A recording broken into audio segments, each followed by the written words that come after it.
Hello नमस्कार सबैजनालाई। आज चाहिँ मैले तपाईँहरूको लागि पोल्यान्डको वर्क पर्मिट आइसकेपछि त्यसलाई कसरी बिएफएसमा रजिस्टर गर्ने अनि अपोइन्टमेन्ट डेट चाहिँ कसरी बुकिङ गर्ने भन्ने विषयमा एउटा भिडियो बनाएको छु। भिडियो पुरा हेरिदिनु होला है, मजाले सिकाउने छु। ल आउनुहोस्, अब म स्क्रिन सेयर गरेर तपाईँहरूलाई देखाउँछु। सुरुमा तपाईँ गुगलमा जानुहोस् होइन। गुगलमा गएर चाहिँ पोल्यान्ड ई कन्सुलेट इन्डिया भनेर यो टाइप गर्नुहोस्, यसलाई सर्च गर्नुहोस्। अनि फर्स्टमा यसरी आउँछ है, पोल्यान्ड इन इन्डिया भनेर फर्स्टमा आएकोलाई चाहिँ ट्याप गर्नु होला। यसमा गइसकेपछि तपाईँलाई यो फ्रन्ट पेजमा ई कन्सुलेट भनेर आइरहेको छ होइन। यो ई कन्सुलेटमा क्लिक गर्नुहोस्।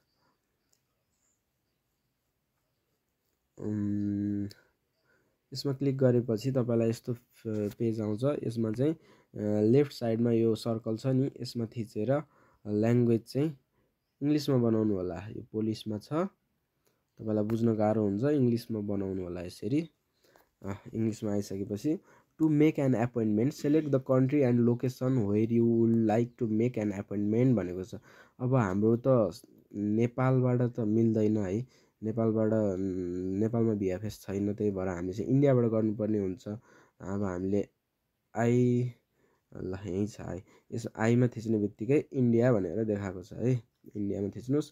त्यसपछि embassy of Poland in New Delhi भनेछ। अब हामीलाई नेपालबाट जाँदा त न्यू दिल्लीमै सजिलो हुन्छ नि त मुम्बई भन्दा, त्यही भएर हामी न्यू दिल्ली नै सेलेक्ट गर्छौँ। हुन त त्यहाँ 2-3टा अरू पनि छ होइन, 3-4वटै होला।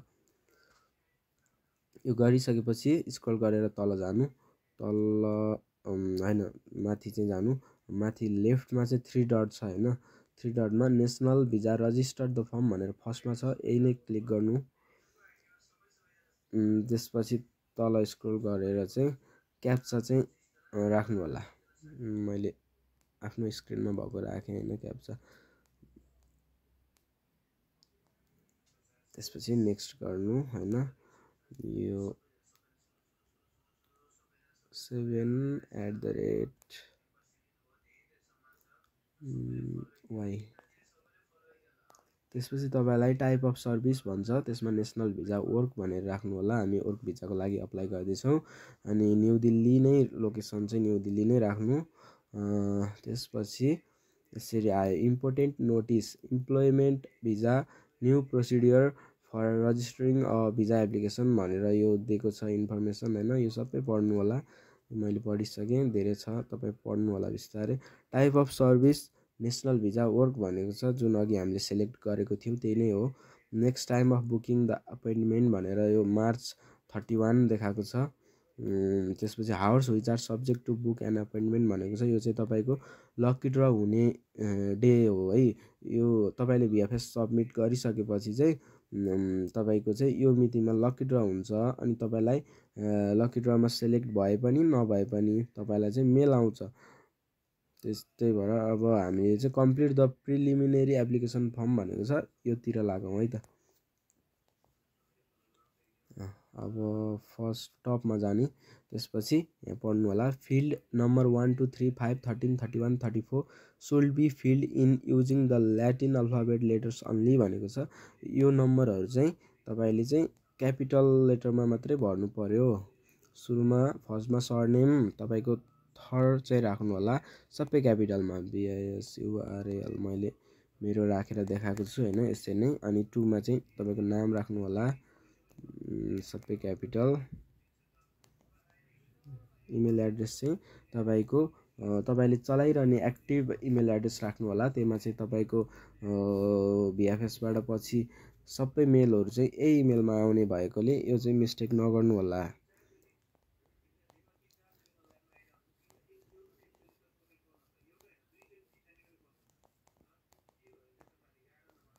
ल त्यसपछि 4 नम्बरमा फोन एरिया कोड भनेको छ, तपाईँको नेपालको चाहिँ कोड +977 राख्नु होला। 5 नम्बरमा फोन नम्बर चाहिँ मिस्टेक नगर्नु होला। ल ठिक छ। 6मा चाहिँ तपाईँ intended date of arrival to the Republic of Poland भनेको छ, तपाईँले चाहिँ पोल्यान्डमा छिर्न चाहेको एउटा डेट चाहिँ राख्नु भनेको छ होइन। यो अनुमानित राख्ने हो, आज भर्न लागेको मिति चाहिँ मार्च 26 रहेछ। त्यो भएपछि हामीले लगभग 2-3 महिना पछाडिको डेट राखिदिँदा हुन्छ। 2025 6 महिना 1 गते राखिदिएँ मैले होइन। तपाईँले पनि त्यही अनुसारले आफूले भर्ने मितिबाट अलिकति पछिको मिति चाहिँ रोजेर राखिदिनु होला। अनि यो intended date of departure from the Republic of Poland भन्छ। पोल्यान्डबाट फर्किन चाहिँ चाहेको मिति एउटा अनुमान गरेर राख्नुपर्ने हुन्छ। तपाईँले चाहिँ आफ्नो वर्क पर्मिटमा भ्यालिडिटी भएको डेट नै राखिदिँदा पनि हुन्छ होइन।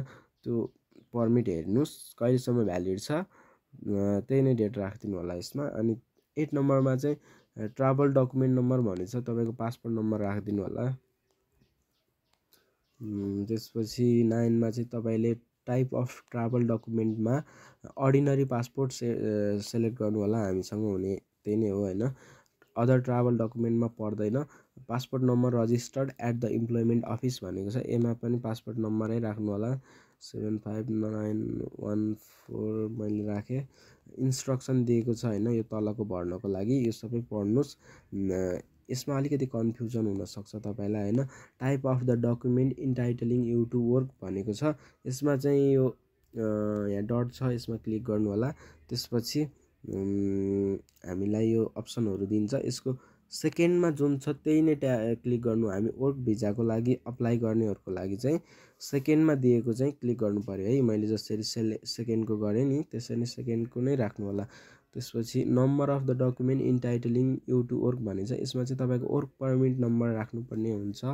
म तपाईँलाई देखाउँछु है वर्क पर्मिटमा कहाँनिर चाहिँ त्यो नम्बर छ भनेर मैले देखाउँछु। त्यही अनुसारले आफ्नो वर्क पर्मिट हेरेर चाहिँ तपाईँले पनि राख्न सक्नुहुन्छ। यो TYPU टाइपु ANRA/15034/24 भनेछ होइन।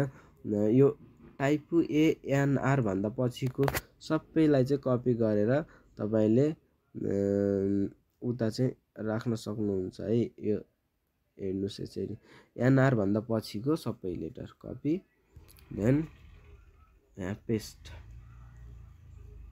ल अब डेट अफ इस्यु भनेछ, तपाईँको वर्क पर्मिट चाहिँ इस्यु भएको डेट राख्नु पऱ्यो। वर्क पर्मिटमा हेर्नुहोस् तलपट्टि हुन्छ है, यसरी यही नै हो। 2025 फेब्रुअरी 21मा चाहिँ भएरै छ। अनि भ्यालिड टिल 2027 12 डिसेम्बर 10 छ होइन। यही नै राख्नुपर्ने। 25 फेब्रुअरी 21 मैले यो राखेँ। तपाईँले आफ्नो वर्क पर्मिट हेरेर त्यही अनुसारले राख्नु होला। यो चाहिँ मिस्टेक नगर्नुहोस्। 2027 12 10 ओके। इस्युड बाई भनेछ होइन। यो इस्युड बाईमा पनि धेरै अप्सनहरू हुन्छ। यसमा चाहिँ के राख्नु होला भने तपाईँको वर्क पर्मिटमा जानुहोस्, टपको लेफ्टमा हेर्नुहोस्। टपको लेफ्टमा गइसकेपछि तपाईँले यहाँ देख्नुहुन्छ होइन, यो देख्नुहुन्छ 22UWO भनेर एउटा छ होइन। त्यही नै तपाईँकोमा अर्को हुनसक्छ। यो जुन टपको लेफ्टमा जे छ त्यो चाहिँ हेर्नु होला। मेरोमा 22UWO छ, मैले चाहिँ त्यो सम्झेर चाहिँ यहाँ दिएको अप्सनहरूमध्ये आफ्नो सिमिलर कुन हुन्छ त्यो खोज्नु पऱ्यो। 22UWO भनेर छ होइन, त्यही नै खोज्दैछु मैले। तपाईँकोमा के छ त्यही हेरेर खोज्नु होला।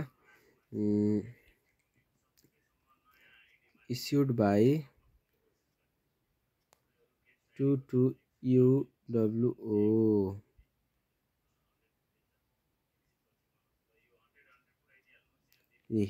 हेर्नुहोस् 22UWO मैले भेटेँ है। यो राख्नुहोस्।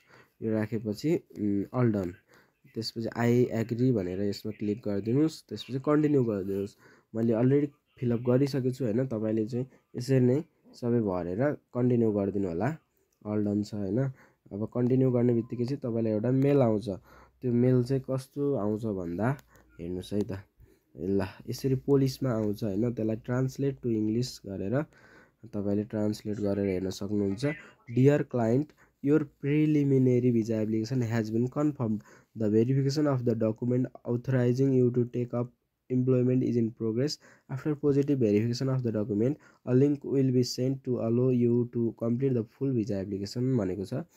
यो चाहिँ तपाईको प्रिलिमिनेरी भिजा एप्लिकेसन चाहिँ कन्फर्म भइसक्यो। डकुमेन्ट भेरिफिकेसनको लागि काम भइरहेको छ। पोजिटिभ भेरिफिकेसन भइसकेपछि तपाईलाई एउटा लिङ्क पठाइनेछ, त्यो चाहिँ तपाईले भर्नुपर्ने हुन्छ भनेर भनेको छ हैन।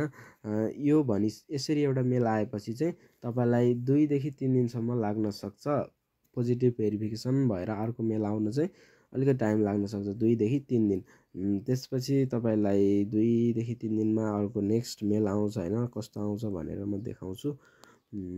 यस्तो एउटा मेल आउँछ, यसलाई ट्रान्सलेट गरेर हेर्नुस्। The information provided in the initial visa application has been verified positively. Please complete the full visa application within 48 hours भनेर एउटा लिङ्क पठाछ। तपाईको चाहिँ इनिशियल भिजा एप्लिकेसन चाहिँ पोजिटिभ भेरिफाइड भइसक्यो। अब चाहिँ 48 आवर्स भित्र तपाईले यो लिङ्कमा गएर एउटा भिजा एप्लिकेसन फर्म चाहिँ फिलअप गरेर सबमिट गर्नुपर्ने हुन्छ भनेको छ। तपाईले त्यो गरिसकेपछि तपाईलाई लकी ड्रको लागि पार्टिसिपेट हुनुभयो हैन। त्यसपछि एभ्री विक तपाईको लकी ड्र हुन्छ। त्यसमा पढ्नु भयो भने पनि मेल आउँछ, नपढ्नु भयो भने पनि मेल आउँछ। यति गरिसकेपछि तपाईको फर्स्ट स्टेप सकिएर पोजिटिभ भेरिफिकेसनको लागि वेट गर्नु होला। अनि यो लिङ्क कसरी भर्ने भन्ने कुरा चाहिँ म तपाईलाई सेकेन्ड भिडियोमा भन्ने छु है। आजको लागि यति नै। हस्त, थ्यांक यू सो मच।